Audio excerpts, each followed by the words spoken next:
Бұл тарихтағы ең үлкен кеме болатын. Олар батпаймыз деп ойлады. Олар ешқашан суға кетпейміз деп сенді. Бірақ бірнеше сағаттың ішінде бәрі жоғалды. Ал 100 жылдан кейін дәл сол жерде, дәл сол қателік тағы қайталанды. Бұл жай ғана кездейсоқтық па? Жоқ. Бұл адамзаттың ең үлкен қателігі еді. Тәкаппарлық, менмендік, жаратушының құдіретін ұмыту. Бүгін біз сендермен бірге Титаник пен Титан қайықтарының арасындағы жойқын байланысты ашамыз. Осы оқиға сені ойландырмай қоймайды. Дайынсың ба? Онда кеттік. 1912 жылы адамзат тарихындағы ең әйгілі апаттардың бірі орын алды. Әлемге аты жайылған Титаник кемесі суға батып кетті. Бұдан тура 100 жылдан астам уақыт өткен соң, 2023 жылы дәл осы жерде тағы бір қайғылы оқиға қайталанды. Титан деп аталатын су асты қайығы апатқа ұшырады. Бұл оқиғалардың арасындағы ұқсастықтар таң қалдырады, әрі ойландырады. Неліктен Титаник батып кетті? Неліктен бір ғасыр өткен соң тағы бір су асты қайығы дәл сол жерде апатқа ұшырады? Менің ойымша, екі оқиғаның да түп төркінін бір-ақ сөзбен сипаттауға болады. Тәкаппарлық. Тәкаппарлық адамның бойын билеген кезде ол өзін бәріне қауқарлы, барлық нәрсеге үстем деп ойлай бастайды. Ол табиғаттың, жаратылыстың ұлы иесіне тәуелді екенін ұмытады. Тәкаппарлық ақылды тұмандандырып, адам табиғаттың алдында өз әлсіздігін елемей кетеді. Ал табиғаттың барлық күші Алланың құзырында. Алла Тағала өз құдіреті мен даналығын осындай оқиғалар арқылы еске салады, бізге көрсетеді. Желдер де, теңіздер де, мұхиттар да, ғарыш та, барлығы оның әмірінде. Оған қарсы шығу мүмкін емес. Титаник адамзаттың тәкаппарлығының символы болды. Оның атауы да жайдан жай қойылған жоқ. Титаник сөзі алып, қуатты деген мағына береді. Бұл атау ежелгі грек мифологиясындағы құдайларға қарсы тұрған титандардан шыққан.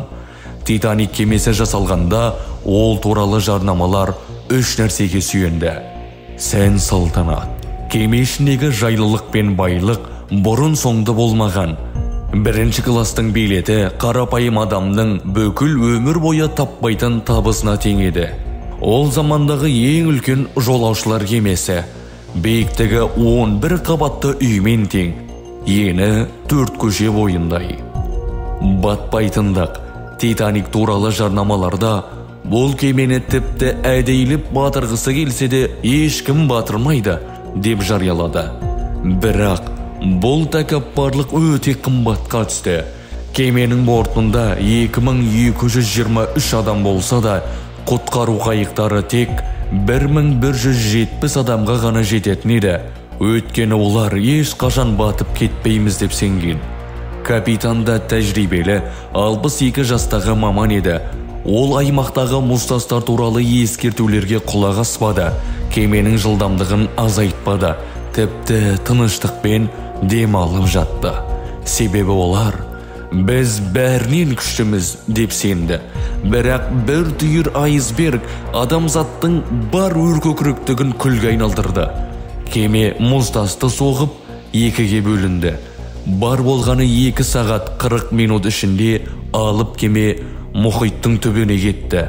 1517 адам сол түні өз өмірімен қоштасты. Бірақ бұл тарих мұнымен тоқтамады. Бір ғасыр өткен соң адам тағы да сол тереңдікке оралды. Титан деп аталатын су асты қайығы Титаниктің қалдықтарын зерттеуге аттанды. 3800 метр тереңдікке түсті. Онда судың қысымы 1 шаршы сантиметрге 15 тоннадан асады. Техникалық қауіп өте айқын болатын, бірақ тағы да тәкаппарлық алдыңғы қатарға шықты. Қайық жасаушылары бәрі бақылауда, қауіпсіздік қамтамасыз етілген деп сендірді. Пассажирлердің арасында миллиардерлер, олардың балалары, тіпті компания басшысы да бар еді. Олар өз табысына, өз мүмкіндіктеріне шексіз сенді. Бірақ табиғат тағы да үнсіз жауап берді.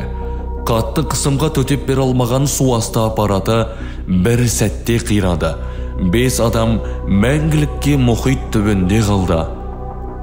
Алла Тағала бізге бұл туралы Құранда қайта ескерткен.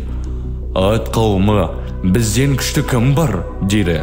Ал Алла айтты: сендерді жаратқан мен сендерден күштірекпін. Қарун айтты: бұл байлық маған өз білімімнің арқасында берілді, бірақ Алла оны байлығымен осы жерге жұтты. Иә, адам қанша ақылды болса да, қанша бай, қанша беделді болса да, бір тамшы суға, бір ауаның толқынына қарсы тұра алмайды. Біз әлсізбіз, біз Аллаға тәуелдіміз. Тәкаппарлық адамның ең үлкен жауы, кіші бейілділік Алланың разылығына жеткізетін жол. Сондықтан шүкір ет, тәкаппарлықты таста, Алланы еске ал.